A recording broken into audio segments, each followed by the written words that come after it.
안녕하세요. 저는 지금 초등학생 어린 아들을 혼자 키우며 열심히 살아가고 있는 싱글 데디입니다. 이런 소개를 할 기회가 별로 없어서 그런지 아직은 싱글 데디라는 말이 참 익숙하지 않네요. 혹시나 걱정하실까 싶어서 먼저 얘기를 드리지만 저는 사별하거나 사정이 있는 미혼부는 아닙니다. 몇 년 전 전초와 이혼을 하고 지금은 어렵게 다시 만난 아들을 제가 혼자 키우고 있는 중이었죠. 뭐 이혼 얘기도 남들 입장에서는 안타까울 사연일지 모르겠지만 저로서는 아들과 함께 할 수 있기만 하다면 제가 이혼을 했다는 것도 별로 문제가 되지는 않는 것 같습니다. 물론 아들에게는 부모의 이혼이 지우기 힘들 상처가 될 것이고 앞으로도 평생 엄마의 빈자리 느끼며 살아가야 하겠지만 그래도 저희 부자는 다행히 서로 의지하며 잘 지내고 있습니다. 아이 엄마의 빈자리는 제가 다 채워주지 못하겠지만 나머지 부분에 있어서는 절대로 모자람이 없기를 바라며 아이를 위해 열심히 노력하고 있으니까요. 아직 한참 자랄 아이와 오랜 시간 함께 있어주고 싶은 마음에 저는 하던 일까지 정리하고 지금은 작은 사업을 꾸리고 있습니다. 벌이가 대단하진 않지만 그래도 우리 두 식구 먹고 살기에는 부족함이 없으니 여유가 많은 지금이 더 행복하다 싶습니다. 어쩌다 제가 전초와 이혼을 하고 혼자 아들을 키우게 되었는지 그 사연은 참 말로 설명하기도 어려운 일이었습니다.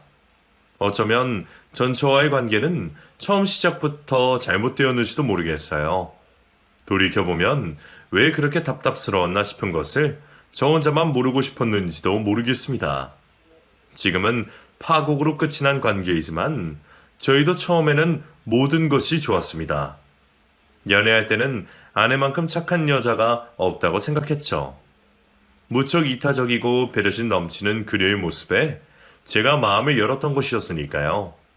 순수하고 착한 여자라 생각했고 그런 여자와는 힘든 일이 있어도 평생을 걱정 없이 살 수 있을 거라 생각했습니다. 하지만 결혼을 하고부터 모든 것이 바뀌어버렸습니다. 믿었던 그녀는 결혼 후 완전히 다른 사람처럼 변해 있었습니다.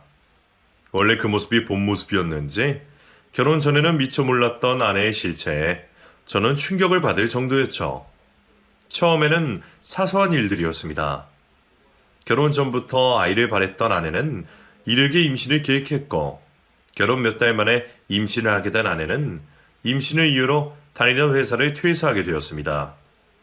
연애 때부터 자신의 몸이 약하다 말했었던 아내였기에 아프다는 아내를 억지로 회사에 내보낼 만큼 무정한 남편이 아니었던 저는 흔쾌히 외벌이를 선택했습니다. 미안해, 여보. 나 때문에 혼자 일하느라 힘들지. 아직 갚아야 할 대출도 많고, 이제 곧 아이 태어나면 돈 들어갈 때도 많은데, 당신 혼자 벌어서 내가 도움이 못 돼서 어떡해. 도움이 못 되긴. 당신은 지금 내가 절대로 못하는 일을 하고 있잖아. 임신한 몸으로 일하는 것 자체가 힘들지. 앞으로 나한테는 당신이랑 뱃속의 아이가 나보다 더 중요해. 그러니까 당신은 걱정하지 말고 푹 쉬어. 고마워, 여보. 그래도 나도 아이 낳기만 하면 바로 다시 일할 거니까 너무 걱정하지는 마. 그러니까 당분간만 혼자 좀 고생해줘. 알았지? 그럼. 그러니까 당신도 그동안은 마음 편히 있어?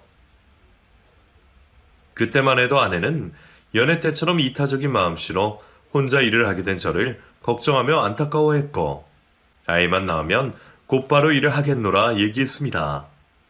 저도 억지로 일을 시키고 싶진 않았지만 외벌이가 계속된다면 가정 형편이 빠듯할 거라는 생각에 당연히 맞벌이를 생각하고 있었죠. 하지만 아내는 아이를 출산한 뒤에도 복직을 하지 않았습니다. 처음에는 산후조리 기간이라며 그 다음에는 아이가 아직 어리다며 그렇게 차일피일 복직을 미루던 아내는 더 이상 회사에 나가고 싶어 하지 않았습니다. 약속과 다른 행동에 황당했지만 저는 그런 아내를 탓할 수도 없었죠. 여보, 나 그냥 복직 포기하고 집에서 살림이나 할까봐. 복직 알아보려니 이래저래 여의치도 않고. 어차피 누군가는 살림하고 아이 봐야 하잖아. 집안일도 일인데 그렇다고 사람 쓸 돈도 없고. 그냥 내가 계속 쉬면서 아이 보고 살림하는 게 좋을 것 같아서. 물론 당신 혼자 일하려면 좀 힘들겠지만 어쩌겠어. 가장들은 다 그렇게 사는 거 아니겠어? 아내는 집에서 지내며 살림을 책임지겠다고 했지만 정작 집에 있던 아내는 단 한 번도 제대로 살림이나 육아를 전담한 적이 없었습니다. 저는 외벌이를 하면서도 퇴근 후 아이 목욕을 시키고 밀린 살림을 해야 했고, 저는 하루 종일 아이와 있는 것만으로도 힘들었다며 제게 투정을 늘어놓는 아내에게 섭섭해할 수도 없었습니다. 일도 하고 살림 육아까지 챙기려니 힘들었지만 다들 이렇게 산다는 아내의 얘기에 저는 묵묵히 아내의 뜻대로 살 수밖에 없었습니다. 그저 가족을 위해서 열심히 일하고 가정에 힘쓰는 것이 가장의 도리라 생각했죠. 하지만 제가 열심히 산다고 해서 가족이 행복해지는 것은 아니었던 모양입니다. 아이가 자랄수록 외벌이는 결국 한계에 다다랐고, 아내는 제가 벌어오는 돈에 점점 불만을 품기 시작했습니다. 이 돈으로는 우리 저축 못해. 맨날 쥐꼬리만 할 생활비로 살니 스트레스 받아서 죽을 것 같아. 이럴 거면 차라리 결혼을 하지 말 걸 그랬어, 정말. 저를 탓하는 듯한 아내의 투정에 저는 무능력한 사람이 된 기분이었습니다. 혼자 살 때는 넉넉한 벌이라 생각했고, 한 번도 제가 무능한 사람이라는 생각을 해본 적이 없었는데, 혼자 벌어서 셋이 쓰려니 몇백 되는 돈도 돈이 아니었던 모양입니다. 아내는 제겐 늘 생활비가 모자라다며 불평을 했고, 그렇게 매달 월급날마다 불만을 쏟아내던 아내는 어느 날 제게 부업을 알아보게 만들었습니다. 여보, 그동안 우리만 바보였나 봐. 요새는 다들 직장 다니면서 가게 운영하고 사업하고 그러더라고. 하긴 요즘 같은 세상에 회사 월급만으로 어떻게 살겠어. 우리가 그동안 너무 안 일하고 게을렀던 거지. 그러니까 여보, 우리도 대출 좀 더 받아서 가게 하나 내보자. 가게? 당신 가게라도 차려서 일해보려고? 뭐 하게 되면 당신이랑 나랑 같이 하는 거지. 어쨌든 당신을 좀 도와주기만 하면 되잖아. 업종은 내가 골라볼 테니까 당신은 대출만 좀 알아봐줘. 아내는 처음에는 자신이 가게를 꾸릴 것처럼 얘기를 하더니 이리저리 발을 빼며 결국에는 저더러 투잡을 뛰라며 종용했던 것입니다. 가뜩이나 회사 다니는 것만으로도 벅찬 상황에 가게까지 차리라는 게 제정신인가 싶었지만 그놈의 돈 때문에 매번 싫은 소리를 듣는 것도 지겨웠던 저는 그런 아내의 말을 결국 따를 수밖에 없었습니다. 그때는 저도 제정신은 아니었는지 그렇게 저는 해본 적도 없는 편의점을 시작하며 투잡을 하게 되었습니다. 낮에는 회사 때문에 아르바이트생을 쓰고 야간에는 제가 직접 일을 하며 눈코 뜰 새 없는 시간을 보낼 수밖에 없었죠. 남들도 다 쉽게 시작하는 편의점이라고는 하지만 그것도 쉽지는 않았습니다. 아내의 기대처럼 매출이 엄청나지도 않았고 역시 인건비가 상당히 큰 지출이었죠. 그런 상황에 아내가 낮에라도 가게를 좀 맡아줬으면 싶었지만 아내는 여전히 아이와 살림을 챙기느라 힘들다는 핑계로 별다른 도움이 되지 않았습니다. 결국 저는 야간 인건비라도 줄여보겠다며 하루 3, 4시간 자는 삶을 유지하며 혼자 아등바등 살 수밖에 없었죠. 지금 생각하면 참 무모하고 바보 같은 삶이었지만 그때는 가족들을 위하는 마음에 그런 삶을 선택할 수밖에 없었습니다. 생각해보면 아내는 늘 아들을 앞세워 제게 희생을 바랬습니다. 저는 바쁜 와중에도 주말에는 아들을 혼자 돌봐야 했고 아내는 삶으로 지친 심신을 달랜다며 외출에 나섰죠.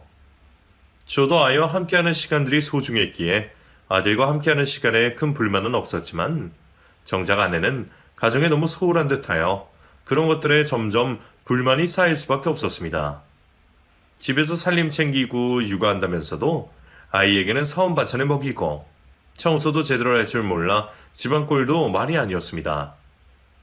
대충 겉에 보이는 것들만 치워놓고 사는데 보이지 않는 구석은 음식이 썩어가고 곰팡이가 피어가고 있었죠. 말로는 까먹었다면서 치우겠다고 하면서도 그마저도 자꾸 미루는 바람에 결국 새벽에 들어온 제가 청소를 하는 수밖에 없었습니다. 그렇게 주부로서 엄마로서도 50점조차 되지 않는 아내는 며느리로서의 도리도 전혀 하지 않던 사람이었습니다. 결혼 전에는 여차하면 우리 부모님을 모시고 살 것처럼 말하더니 결혼을 한 뒤에는 이런저런 핑계들로 부모님을 찾아뵐 생각도 없었어요. 저희 부모님도 까탈스러운 분들은 아니시라 며느리에게 안부 연락 바라시거나 며느리 귀찮게 하시는 분들이 아니셨지만 저는 그런 아내의 태도에 불만이었습니다. 하지만 괜한 고부 갈등을 만들고 싶지도 않았고 부모님도 부담을 주고 싶어 하지 않으셨기에 아내가 며느리 도리를 하지 않는 것은 문제 삼지 않았습니다.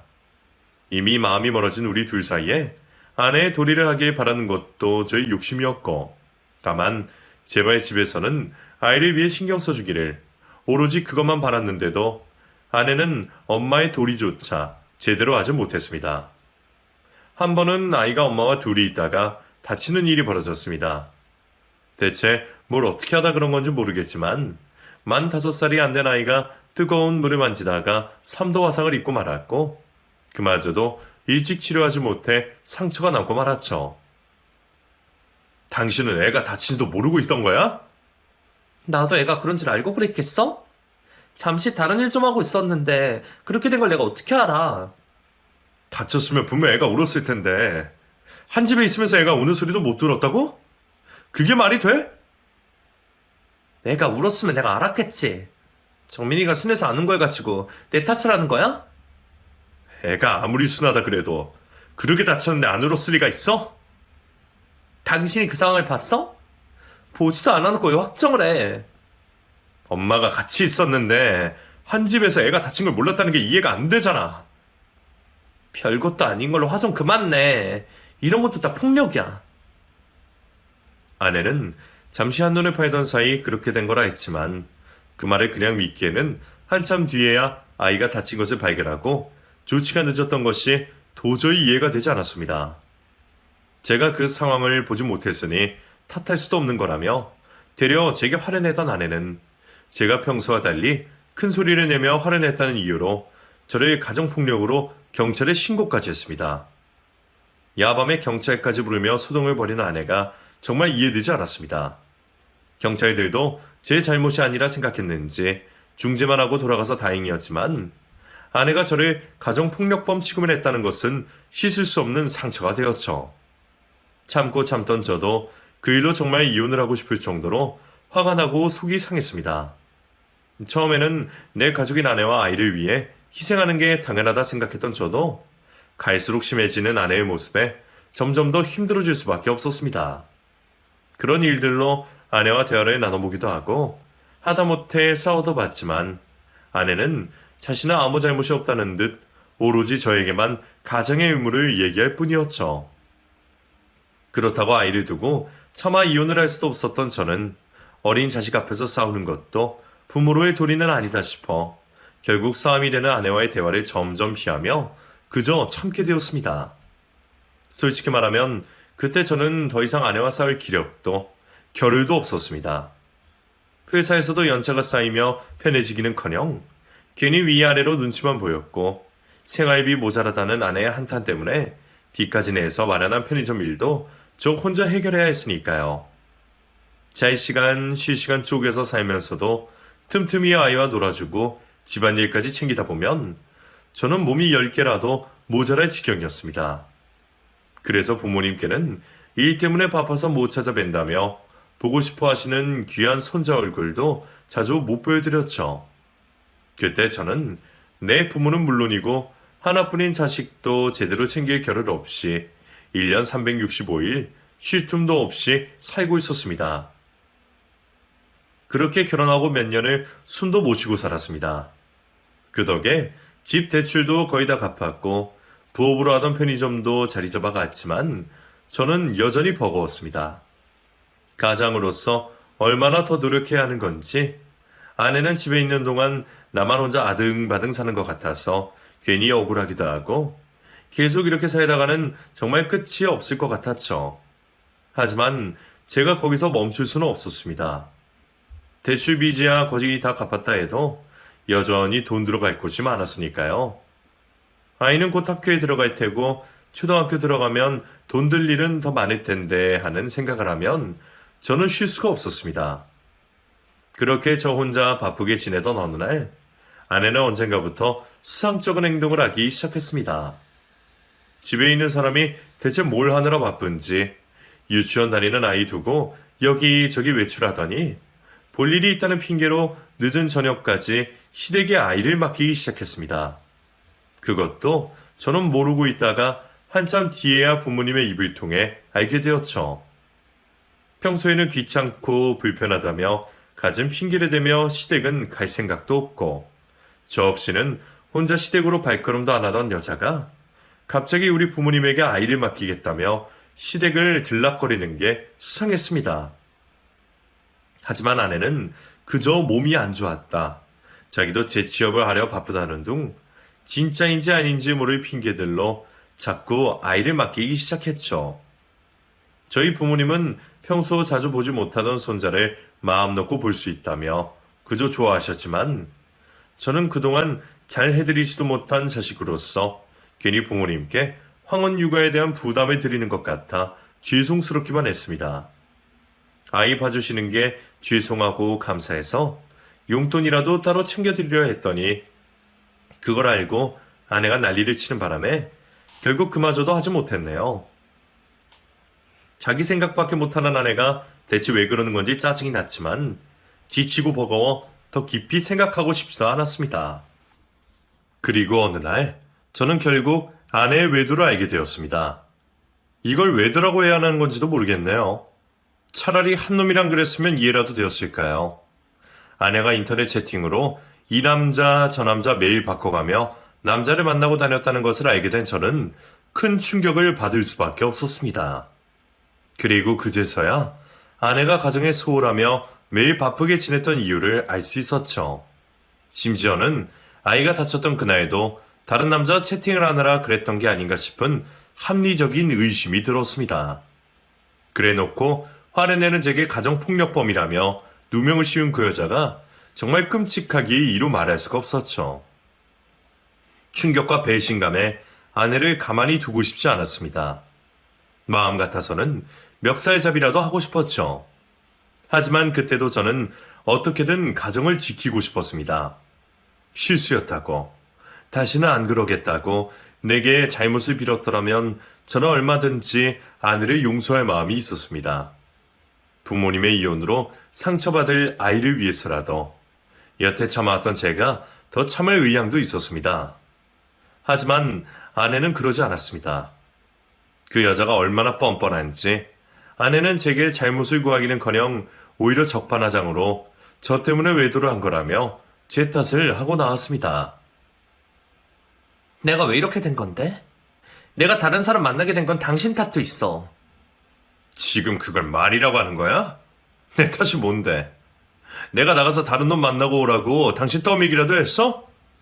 잘못했다고 싹싹 빌어도 모자랄 마당에 그게 내 탓이라니. 그러게, 마누라 바람나게 만들기 싫었으면 평소에 잘했어야지. 당신이 평소에 집에 붙어있기나 했어? 주말에도 일한다고 바쁘고 우리는 남들 다 가는 휴가도 한번 변변히 못 가고 나를 항상 왜 이렇게 만들었잖아. 그러니까 당신 탓이지, 안 그래? 당신 진심이야? 정말 그걸 말이라고 하는 거야? 말이 안 되는 아내의 억지에 저는 기가 막혀 제대로 대꾸도 할 수 없었습니다. 내가 나가서 노느라 바빴던 것도 아니고 전부 가족 때문에 휴가도 제대로 못 가고 바쁘게 살았던 것이었는데 말이에요. 처음부터 돈 벌어 오라고 난리 피웠던 게 누구고 제가 부엌까지 하면서 정신없이 바빴던 게 누구 때문인데 이제 와서 바쁜 것을 제 탓을 하고 그런 저 때문에 바람이 난 거라 말할 수가 있는지. 믿을 수 없을 정도로 뻔뻔하고 막대먹은 아내의 태도는 저를 더욱 괴롭게 만들었습니다. 싸우고 시시비비를 가리더라도 말이 통하는 상대여야 할 텐데 이 사람은 대체 말이 통하지 않는 상태였죠. 대체 뭐 하자는 거야? 잘못했으면 제발 인정하고 사과를 해. 내가 외롭게 했다고 바람피는 건 당연한 거야? 어떻게든 외도는 당신 잘못이잖아. 그래. 근데 그렇게 만든 게 당신이라고. 원인 제공을 한 사람의 잘못이지. 그럼 나는 평생 벽만 보고 살까? 그냥 잘못했다고 인정하는 게 그렇게 어려워? 당신이 잘못했다고 얘기하면 이혼까진 생각 안 할게. 당신도 정민이 생각해야지. 한번 용서해 줄 테니까 인정을 하라고 제발. 됐어. 이제 와서 당신이랑 시시비비 가려봤자 뭐해. 당신이 나를 나쁜 년이라 생각하던 뭐 어쩌던 다 상관없어. 이제 다 끝났으니까 그냥 이혼이나 해줘. 뭐라고? 이혼을 해줘? 지금 그 말 해야 할 사람이 당신이라고 생각하는 거야. 내가 할 말을 왜 네가 하고 있어? 당신은 어차피 정문이 때문에라도 나랑 이혼 못할 거 아니야. 내가 당신을 몰라? 당신은 그렇겠지만 나는 이혼하고 싶다 이거야. 애는 내가 키울 테니까 정민이 생각해서라도 그냥 조용히 이혼하자. 정말 기막혔습니다. 가정을 두고도 다른 남자들을 만나 가정을 파탄시킨 주범이 자신이면서 아내는 제게 잘못을 뒤집어 씌우는 걸로도 모자라 요구할 수 없는 이혼을 요구하고 심지어 아예 양육권까지 가져가겠다 말했습니다. 저는 그런 아내를 설득해보려고도 생각했지만 아내의 귀에는 제 얘기가 들리지 않았고 결국 저희는 이혼을 결정하게 되었습니다. 저는 나 하나만 참고 용서하면 가정을 지킬 수 있을 거라 생각했지만 결국 아내 때문에 제 가정은 깨어지고 말았습니다. 아내는 끝까지 이혼 가정에서 자라게 될 아이 걱정은 전혀 하지 않는 듯 했죠. 아내는 그날로 아이를 데리고 짐을 싸서 친정으로 나갔습니다.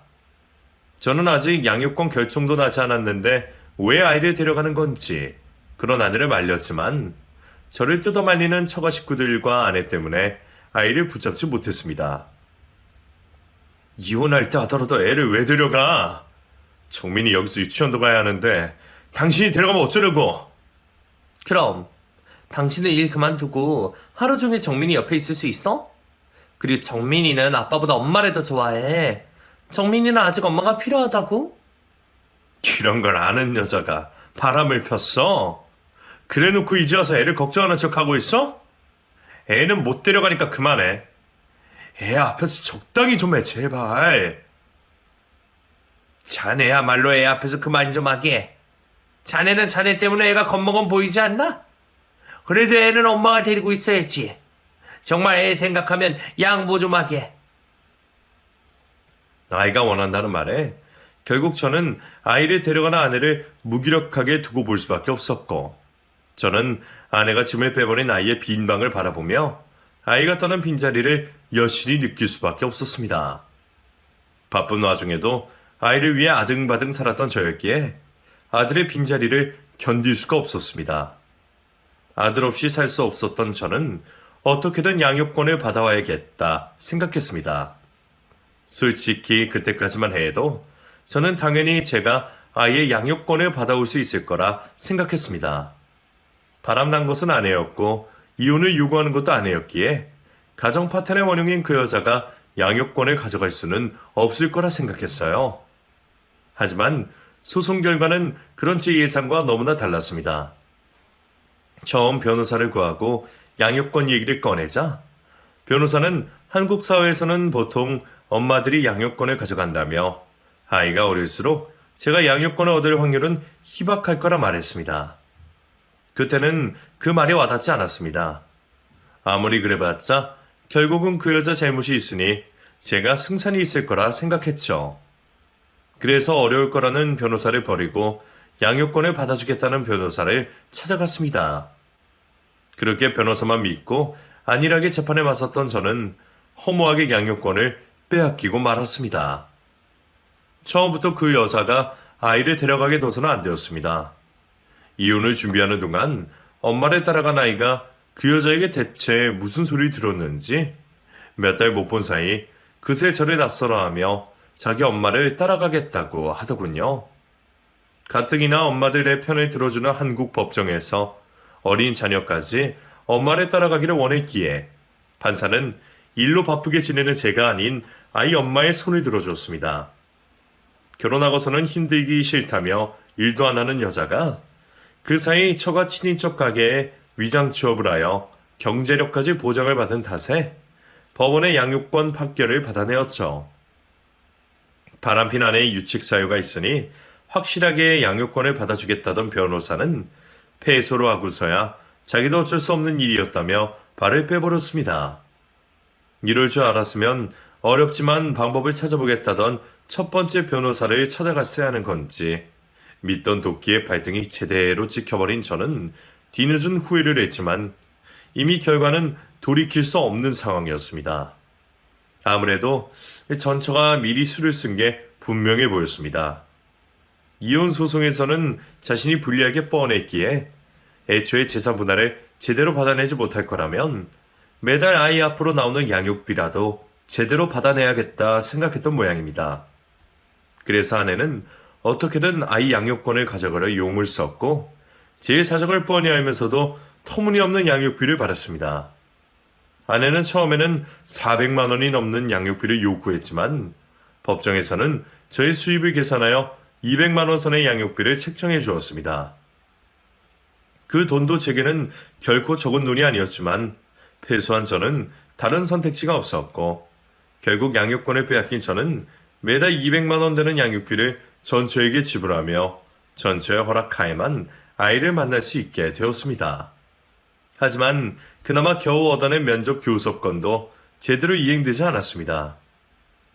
당신, 내 전화 왜 피해? 뭐야, 이혼한 사이에 안부 물을 일이 있어? 왜 자꾸 전화해? 내가 당신 보고 싶어서 전화했겠어? 저번 주 정민이 만난 날이었잖아. 왜 연락을 안 받아? 아, 나도 바빴어. 그리고 애가 아빠 안 보고 싶다는데 난 너 어떻게 하라고? 뭐? 정민이가 나를 안 보고 싶다 그랬다고? 그럴 리가. 정민이가 나를 얼마나 좋아하는데. 내가 얘기해볼게. 정민이 좀 바꿔줘. 어? 애가 받기 싫대. 솔직히 정민이나 나는 당신 안 봐서 요즘 너무 행복해.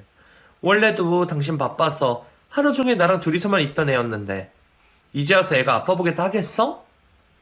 암튼 애가 싫다니까 그냥 그러려니 해. 전철은 매달 돈을 받아가면서 제가 아이를 보여주지 않았습니다. 아이 탓이라 하는 것이 거짓말이라 생각했지만 아이를 만나지 않고서는 그런 농간을 밝힐 수도 없었습니다. 아이가 어리기 때문에 핸드폰도 따로 없었고 법적으로도 제가 전철을 통하지 않고서는 아이를 만날 수가 없었죠. 결국 전처에게 사정해야 하는 것은 저였습니다. 화를 내면 자기 심기가 거슬린다며 전화도 받지 않는 여자였기에 저는 화가 났지만 내색도 하지 못하고 오로지 아이를 위해 전처에게 굽신거릴 수밖에 없었습니다. 바람나서 나를 배신한 여자에게 그렇게 해야만 하는 제 처지가 너무나 비참하고 서글펐죠. 제게 아이를 보여주지 않는 전처 때문에 아이가 태어난 뒤로 무슨 일이 있더라도 늘 함께했던 아이의 생일날마저 아이와 함께하지 못했습니다. 작년 생일 때부터 사주겠노라 약속했었던 아이의 선물만이 주인 없이 버려져 있었죠. 선물이라도 전해주고 싶다며 사정을 하고서야 몇 달 만에 아이를 볼 수 있었지만 그것도 보기 싫은 전처와 함께였습니다. 그리고 그때마저도 아이는 저와 깊은 대화를 하지 않았어요. 옆에 엄마가 떡하니 버티고 있어서 그런 건지 아니면 정말 제가 싫어진 건지 안 본 사이 너무 달라진 아이의 모습에 섭섭한 마음까지 들었습니다. 정민아, 아빠 안 보고 싶었어? 아빠는 정민이 정말 많이 보고 싶었는데 정민이 생일에도 꼭 축하해주고 싶었는데 아빠 못 봐서 아쉽지 않았어? 아빠가 정민이 갖고 싶다고 했던 선물도 사놨는데. 거봐, 정민이가 이제 당신 별로 안 좋아하잖아. 우리 이혼하고 나서 한 번도 당신 찾은 적 없어. 그치, 정민아? 정민아, 진짜야? 이제는 정말 아빠 안 보고 싶어? 저의 애타는 물음에도 아이는 묵묵부답이었습니다. 언제나 말이 많고 밝았던 아이가 겨우 반년 사이 완전히 다른 아이가 된 것 같은 기분에 저는 아이를 어떻게 대해야 할지도 혼란스러웠죠. 결국 그날은 어렵게 만난 아이와 별다른 이야기도 하지 못하고 헤어지게 되었습니다. 만나기만 한다면 다시 마음을 돌릴 수 있을 거라 생각했는데 우리의 이혼으로 아이가 큰 배신을 느낀 것인지 어쩌면 전처 말대로 제가 아이와 긴 시간을 함께 보내지 못해서 아이가 저를 금세 잊어버렸을지도 모르겠습니다. 그래도 부자 사이에 말하지 않아도 교감하는 것들이 있을 줄 알았는데 사실은 아이를 데려오겠다는 생각도 아이를 위한다는 마음도 제 욕심이었는지도 모르겠다 싶었죠. 처음에는 그런 생각에 양육권을 포기할까 싶기도 했습니다. 아이가 걱정돼서 데려오려 하기도 했지만 법원의 판결처럼 아이 엄마가 아이를 더 잘 키울지도 모른다는 생각도 했습니다. 하지만 한편으로는 결혼 생활 당시에도 아이에게 소홀하고 어린 자식을 두고 바람을 핀 아내가 이혼하고서는 아이를 잘 챙기고 있을지 의문이 들었습니다. 그리고 오랜만에 만났던 아이의 얼굴에 보이던 그늘이 자꾸만 마음에 걸렸었죠. 아이가 저를 보지 않기를 원한다면 어쩔 수 없는 일이라 생각했지만 혹시 다른 이유가 있는 것은 아닌지 의심할 수밖에 없었습니다. 저는 걱정되는 마음에 전처에게 몇 번이고 전화를 해서 아이가 정말 잘 지내는지 아이를 잘 키우고 있는지 물어봤지만 전처는 성의 없는 대답뿐 제대로 아이의 상황을 알려주지도 않았습니다. 그런 전처의 비협조적인 태도 때문에라도 저는 아이의 안위를 걱정할 수밖에 없었고 포기를 하려 했던 저로서도 다시 마음을 고쳐먹을 수밖에 없는 일이었습니다. 결국 저는 더 늦기 전에 아이의 양육권을 다시 가져오고자 노력을 해볼 수밖에 없었어요. 그리고 이번에는 실패하지 않기로 다짐하며 만반의 준비를 할 수밖에 없었습니다. 저는 전처의 외도 증거들과 결혼생활 당시 전처 때문에 벌어졌던 사건 사고들에 대한 증언과 증거를 수집하며 전처가 부모로서 얼마나 무책임한 사람인지를 밝혀내려 애를 썼습니다. 전처가 바람을 폈다는 것이 아이 양육에는 이유가 안 될지 몰라도 바람을 피기 위해 아이를 남에게 맡겼다는 것은 문제가 될 수 있을 테니까요. 그래도 그동안 전처가 했던 전적들이 많아서 그런지 그런 증거들을 찾기에는 어렵지 않았습니다. 저희 부모님 증언은 형평성이 없을 것 같아 빼야 했지만 당시 전처가 저희 어머니에게 아이를 맡기며 어머니와 나누었던 전화 문자들은 충분히 증거 능력이 있을 거라 생각했습니다. 그렇게 저는 변호사와 함께 열심히 증거들을 수집했고 이번에는 정말 마지막이라 생각하며 기대를 걸어볼 수밖에 없었습니다. 당시 아이를 보낸 뒤로는 제가 거의 제정신이 아닌 지경이라 저는 하던 일도 정리하고 오로지 그 소송에만 매달릴 수밖에 없었습니다. 만약 그때 또 실패하게 되고 영영 아이를 못 보게 된다면 저는 모든 것을 잃었다는 상실감과 박탈감에 잘못된 선택을 하게 되었을지도 모르겠습니다. 그만큼 아이는 제 인생의 전부나 다름없었고 그런 아이를 못 보게 된다는 것은 제게 사망 선고와도 같은 일이었습니다. 제가 사활을 걸고 소송을 준비한다는 소식을 전해 들었던 것인지 전처는 또다시 시작된 양육권 소송에 불같이 화를 내며 저를 아이 생각은 쥐똥만큼도 하지 않는 무정한 아빠인 것처럼 얘기했습니다. 안 그래도 애가 얼마나 힘들어하는데 당신은 아이 생각이 있긴 한 거야? 하루빨리 정화하게 내버려둬도 모자랄 판에 지금 당신 하나 욕심 채우겠다고 이러는 거 아니야. 당신 이러는 거 이기적인 거고 욕심 부리는 거야. 정작 정민이는 이런 당신 때문에 숨막혀 하고 힘들어한다고. 당신은 아빠 자격도 없는 사람이고 정민이가 당신 따라갈 일은 절대 없을 거야. 그런 말을 하던 전처는 자기도 절대로 아이를 보낼 일이 없다며 제 앞에서 단정을 지었고 어린 아들을 내세워 소송을 흔들고 싶은 것인지 아직 아무것도 모를 7살 난 어린 아들을 기어이 법정에까지 세우고 말았습니다. 어른들이 진흙탕 싸움을 하더라도 아이는 모른 채로 상처받지 않기를 바란다 그렇게 부탁했건만 아이 엄마는 그런 건 아무런 안중에도 없는지 어른인 저로서도 분위기로 앞드는 법정에 아이를 끌고 왔습니다. 그리고 그 어린 자식을 판사와 변호사들이 버티고 서 있는 앞에 자신의 증인으로 세우기까지 했죠. 정민이 뭐하러 여기까지 데려왔어? 우리가 싸우는 거 정민이가 봐서 뭐가 좋다고? 왜? 양육권 뺏어가겠다고 소송할 땐 언제고 이제 와서 애 보기는 창피해? 그래, 당신이 이런 인간인 거 정민이도 똑똑히 알아야지.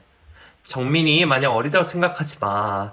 내년이면 학교 들어가고 나 닮아서 사리분별할 만큼 똑똑한 아이야. 그렇다고 애를 증인으로 세워? 또 무슨 말을 시키려고? 어머, 내가 시킨 거 아니야? 정민이가 하고 싶다고 그런 거지. 애가 얼마나 아빠를 따라하기 싫었으면 자기가 나와서 판사님한테 직접 얘기하겠다 그러더라고. 암튼 재판 시작하면 당신은 끝장인 줄 알아. 그렇게 7살 어린 아들이 증인석에 자리했습니다. 주책맞게도 그렇게나마 오랜만에 보게 된 7살 아들의 모습에 저도 모르게 웃음이 지어졌어요. 그리고 저를 바라보는 아이에게 우리 두 부자만의 인사를 건넸습니다. 제가 아들에게 가르쳐 주었던 언제나 사랑한다는 수호였죠. 아들과 저만 알고 있는 그 비밀 인사에 아들도 반응하는 듯 했습니다. 순간 옛 추억들이 떠오르고 아이에 대한 사랑이 끓어오르며 부디 아들도 그런 제 마음을 알아주기를 바랐습니다.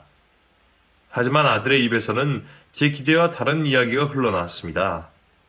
저와는 살고 싶지 않다며 저희의 결혼 생활 내내 자신과 엄마가 얼마나 불안하고 불행했는지에 대해 증언하는 7살 아이의 얘기에 저는 심장이 떨어져 나가는 기분을 느껴야만 했습니다.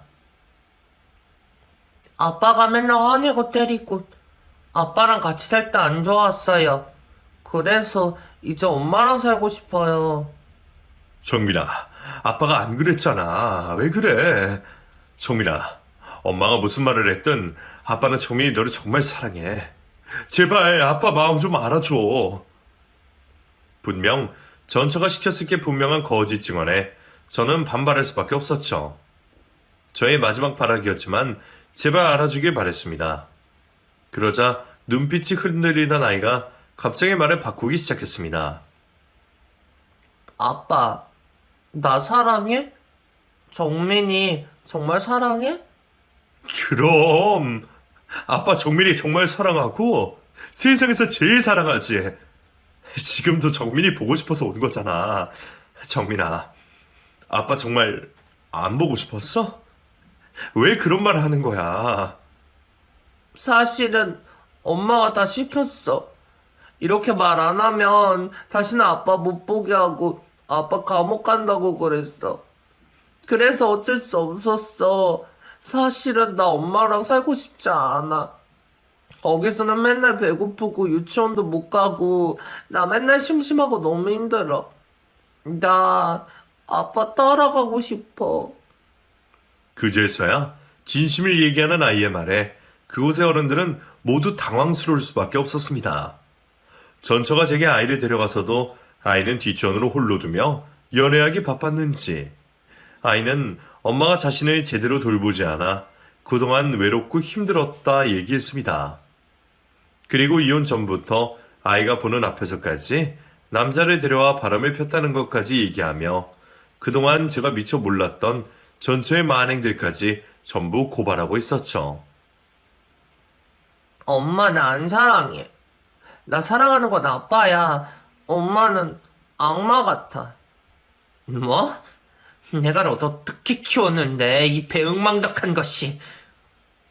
엄마는 악마라 말하는 아들의 진심에 아내는 악에 받친 듯 소리를 지르더니 자기 분에 못 이겨 졸도까지 하고 말았습니다.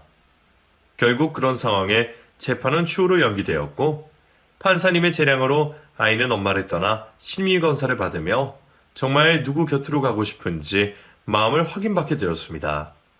그리고 그 과정에서 아이 엄마가 아이에게 했던 잘잘못들이 수면 위로 떠오르며 결국 전처는 양육권을 박탈당하게 되고 제가 무사히 아이를 데려올 수 있게 되었죠.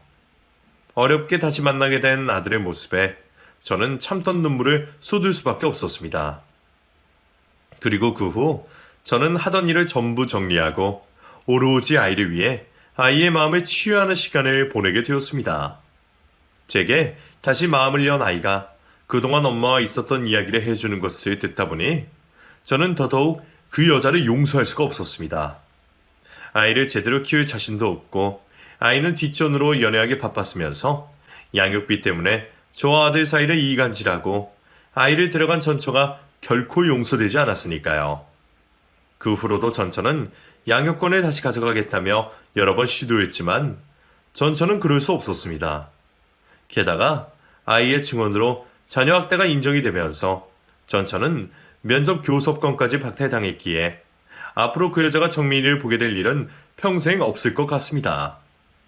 그렇게 어렵게 아이를 다시 데려온 저는 그 후로 남은 평생을 제 아들을 위해 살기로 다짐했습니다.